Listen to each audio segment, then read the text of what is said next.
سنا مولویوں نے سازش کر کے نبی کی ماں پر ایک کفر کا فتویٰ دے ڈالا.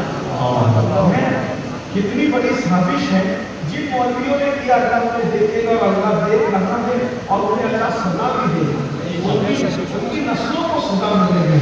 نبی کی ماں میں کفر کا فتویٰ دیا یہ بھی اس قوم کا المیہ ہے کہ نبی کی ماں کو کافر ہے. 1857 کے بعد انگریزوں کو جن لوگوں نے پیدا کیا, جو انگریزوں کی میز سے جو لوگ پیدا ہوئے اور انگریزی حکومت کے سائے میں جو پیدا ہوئے, انہوں نے نبی کی اپنی جان کو کافر کر دیا. کا پتہ ہے اس لیے کہ جب نبی کی ماں کو لوگ کافر مان لیں گے تو میلاد کے سارے واقعات بھی غلط ہو جائیں گے. یہ کافر کی بات پر کون یقین کرے گا؟ لیکن ایک بات میں کہتا ہوں مسلمانوں, جب چور کے گھر میں, ڈاکو کے گھر میں ولی پیدا نہیں ہوتا, چور اور ڈاکو کے گھر میں, زانی اور شرابی کے گھر میں ولی پیدا نہیں ہوتا, تو کافر کے گھر میں نبیوں کا امام کیسے پیدا ہوتا؟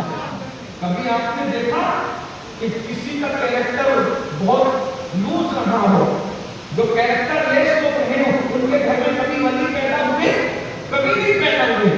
تو چوری سے بڑا گناہ کفر ہے, شراب سے بڑا گناہ کفر ہے, زنا سے بڑا گناہ کفر ہے, بدکاری سے بڑا گناہ کفر ہے. اللہ اکبر. اس لیے میں یہاں آگے بڑھنے سے پہلے یہ ضرور کہوں گا لوگوں کو, اللہ کے بندو, کس منہ سے لوگ جو ہیں اپنے آپ کو مسلمان کہتے ہیں اور نبی کی اپنی جان پر کفر کی بات کرتے ہیں, بلکہ میں تو آگے بڑھنے سے پہلے اتنا کہوں گا, آپ لوگوں کو بھی فیصلہ کرنا چاہیے کہ آپ کو کس کے ساتھ رہنا ہے. جو نبی کو اپنی کو کافر کہتے ہیں ان کے ساتھ رہنا ہے, یا جو نبی کی ماں کو مومنہ مانتے ہیں. اگر نبی کی ماں کو کافر کہا تو اس کا مطلب کیا ہوا کہ جو کافر ہے وہ جہنم میں جائے گا. اب جس نے نبی کی اپنی جان کو کافر کہا تو اس کا مطلب یہ ہوا کہ معاذ اللہ نبی کی اپنی جان جہنم میں جائے گی. واہ بھائی, کیا انصاف کیا تم نے, کیا انصاف کا بدلہ دیا تم نے. نادانو, تمہاری ماں کے قدموں کے نیچے نبی نے جنت کو سمیٹ کے رکھ دیا اور تم نبی کی ماں کو جنتی بھی نہیں مانتے. لیکن ہم سنیوں کا عقیدہ سنو, اللہ اکبر. ارے جب نوجوان اپنا ایمان بچانے کے لیے گھر میں جا کے سوتے ہیں تو ان کی چوکھٹ میں جو کتا وفاداری کے ساتھ بیٹھتا ہے, جب وہ کتا جنت میں جا سکتا ہے, ولیوں کی چوکھٹ پہ بیٹھنے والا کتا جنتی ہو سکتا ہے, تو جس کے پیٹ میں 9 مہینے خدا کے محبوب نے قیام کیا ہے, اگر وہ جنتی نہیں ہے تو پھر جنتی اور دنیا میں کیا ہو سکتا ہے؟ اللہ نے کیسا نبی عطا کیا ہے, اللہ نے کیسا نبی عطا کیا ہے. تو سارے واقعات زیادہ تر اس نے بیان کیا نبی کی امی. اسی لیے سازش کی گئی نبی کے گھر والوں کو یہ کافی بنا دو تاکہ میلاد کی ساری باتیں ختم ہو جائے. لیکن یاد رکھنا ابھی نبی کے غلام موجود ہیں. اگر کسی کو یہ بات کرنا ہے کہ نبی کی ماں مومنہ تھی یا کافرہ تھی, ہم سے بیٹھ کے بات کرو کہ بات پتہ چلے گی. بہرحال میں آپ سے عرض کر رہا ہوں, نبی کی پیاری پیاری امی جان سیدہ طیبہ طاہرہ آمنہ خاتون سلام اللہ علیہا ورضی اللہ تبارک و تعالی عنہا ارشاد فرماتی ہیں کہ جس وقت میرے شکم میں میرے شہزادے محمد رسول اللہ کی آمد ہوئی, اللہ اکبر, توجہ کریں, فرماتی ہیں کہ اب ایک خاص بات یہ ہے, سیرت کی باتوں میں کہتے ہیں کہ رجب کے مہینے میں حضور علیہ السلام کی ابا کی شادی رجب میں ہوئی. اور یہ بھی آپ کو بتاؤں, اگر وقت ہوتا تو میں ان کی شادی کے آپ کے سامنے ہوتا. ویسے ہم نے اپنے شہر میں 1500 سالہ جشن 1 سال سے شروع کیا ہے.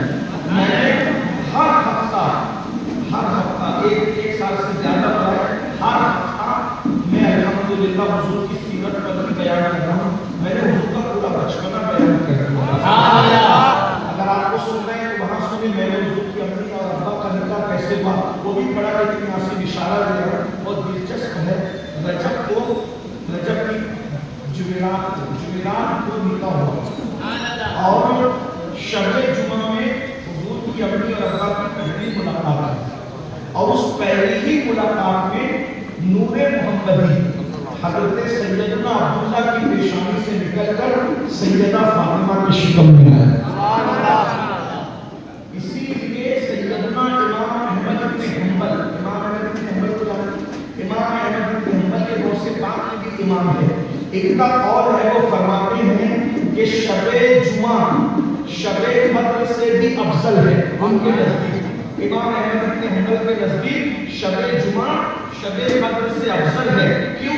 اس لیے کہ شب بدر میں قرآن آیا اور شب جمعہ میں حضرت عبداللہ کی پیشانی سے نور محمدی نکل کر حضرت آمنہ کی شکم میں آیا اور فتاوی رضویہ میں سید اعلیٰ حضرت وہ لکھتے ہیں اسی قول کو آپ کی تشریح کرتے ہوئے کہ جو شرف اور جو سعادت نور محمدی کی شکل میں ہمیں شب جمعہ میں نصیب ہوئی، اب قیامت تک کہاں نصیب ہو سکتی ہے اور کون سی سعادت ہو سکتی ہے. اسی لیے امام احمد بن حنبل کا یہ قول شیخ محقق شیخ عبداللہ محدث دہلوی نے مدارج النبوہ میں بھی لکھا اور کثیر کتب کے اندر یہ بات لکھی ہوئی ہے کہ حضور علیہ السلام کا نور شب جمعہ میں ان کی والدہ کی شکم میں آیا. اب ان کی اپنی جان کہتی ہے جب میں صبح کو اٹھی اور اٹھنے کے بعد کئی کتب کے اندر ہے، کئی کتب کے اندر اس کا میں مجموعہ پیش کر رہا ہوں. فرماتی میں صبح کو اٹھی تو صبح جیسی میں اٹھنے کے بعد رستہ چلنے لگی، کہتی میں پانی بھرنے کے لیے مٹکی لے کر کے کنویں پر جا رہی تھی تو میں نے کیا دیکھا کہ جو کنکر میرے قدموں کے نیچے آتے وہ سارے کنکر موم کی طرح میرے پیروں کے نیچے آج نرم ہو جایا کرتے ہیں. میں حیران تھی یا اللہ یہ کنکر میرے پیروں کے نیچے نرم کیسے ہوئے جاتے ہیں. بکریاں میرے پیچھے پیچھے چلتی تھی اور درختوں سے آواز آتی تھی الصلاۃ والسلام علیک یا رسول اللہ، الصلاۃ والسلام علیک یا حبیب اللہ. ذرا اندازہ فرمائیں، ذرا غور تو فرمائیں. اللہ اکبر. فرماتی ہے صبح سے شام تک میں پریشان نہیں، یہ تبدیلی کیوں ہے، یہ تبدیلی کیوں ہے، یہ تبدیلی کیوں ہے. ایسے کہ شام کے وقت میں نے دیکھا کہ تارے مجھ پہ گرے جاتے ہیں، میرے قریب آتے ہیں. اب مجھے ایسا لگا جیسے کسی نے مجھ پہ جادو تو نہیں کر دیا، مجھ پہ کسی نے سحر تو نہیں کر دیا. ایسے میں پریشان تھی کہ تارے میرے قریب آتے ہیں، اس سے آواز آتی ہے الصلاۃ والسلام علیک یا رسول اللہ. میں حیران یا اللہ ہوا کیا ہے. ایسے میں بستر پہ لیٹ گئی، ڈر کے مارے خوف کی وجہ سے بستر پہ لیٹ گئی. ایسے حالت کے اندر میں سوتے اور جاگنے کے درمیانی کیفیت میں تھی کہ میں نے نورانی چہرے والے بزرگ کو دیکھا جن کی صورت عبد المطلب کی یعنی میرے سسر کی صورت سے ملتی جلتی تھی. سیدنا عبد المطلب کی شکل سے ایک شکل ملتی جلتی تھی. وہ بزرگ آئے اور آنے کے بعد کا بیوی آمنہ بیٹی تجھ پر کسی نے جادو وادو نہیں کیا بلکہ تیرے شکم میں ایک بچہ آیا ہے اور وہ بچہ ایسا ہے اگر اللہ اس کو پیدا نہ کرتا تو کائنات کو پیدا نہ کرتا. اسی کا صدقہ ہے کہ کائنات پیدا کی گئی ہے. اللہ اکبر. اسی کے صدقے میں نبیوں کی نبوت ہے، رسولوں کی رسالت ہے، کائنات کا وجود ہے. میں نے پوچھا اے بزرگ آپ کون ہیں جو یہ بشارت لے کر آئے ہیں؟ کہا بیٹی مجھے ابراہیم خلیل اللہ کہتے ہیں. سبحان اللہ سبحان اللہ. مجھے بشارت دینے کے لیے آیا ہوں کہ تو ایسے بیٹے کی ماں بننے والی ہے. اس کے بعد بہت تفصیلات خود سیدنا آمنہ نے بیان فرمائی. پھر حضور علیہ السلام کی ولادت ہو گئی. ولادت کے بعد اللہ کے رسول علیہ السلام سیدہ دائی حلیمہ کے جو ہے وہ گھر گئے کیونکہ اس وقت کا یہ دستور تھا کہ جب بچے چھوٹے چھوٹے ہوتے تو ان کو دودھ مائیں پلانے کی بجائے دائیوں کے حوالے کر دیا جاتا تھا کیونکہ گاؤں دیہات کے ماحول میں ہوائیں جو ہے وہ اچھی ہوتی ہے، پرفضا مقامات ہوتے ہیں، وہ بچوں کی صحت اچھی رہے، ان کی زبان اچھی رہے، اس لیے بچوں کو دیہاتوں کے اندر بھیج دیا جاتا تھا. حلیمہ سعدیہ کا واقعہ آپ نے سنا ہے لیکن یہاں میں ایک بات تھوڑا سا اپنے خطبہ سے ہٹ کر کے ایک بات کہنا چاہتا ہوں. ابھی تک آپ لوگوں نے یہ سنا کہ جو ہے وہ حضور علیہ الصلوۃ والتسلیم کے کو کوئی لے کر کے نہیں گیا، حضور کو کوئی لے کر کے نہیں گیا، وہ بڑے غریب لوگ تھے، بڑے مفلس لوگ تھے اور ایسا تھا. ایک بات آپ کو بتاؤں، سب سے زیادہ مالدار پورے عرب میں اگر کسی کا گھرانہ تھا تو وہ حضور علیہ السلام کا خاندان تھا. سبحان اللہ سبحان اللہ. یہ بات میں تحقیق کی بنیاد پہ کہہ رہا ہوں. ایک مثال آپ کو سمجھاتا ہوں، آپ کو بھی سمجھ میں آئے گا. دیکھیے جب ابرہہ نے مکے پر حملہ کر دیا، حضور کی پیدائش سے 55 دن پہلے، ٹھیک ہے یہ بات آپ سنتے ہیں. اب آپ غور کرنا، لیکن میں کسی کو ٹارگیٹ نہیں کرتا، میں صرف اپنے آپ کی شان کر رہا ہوں.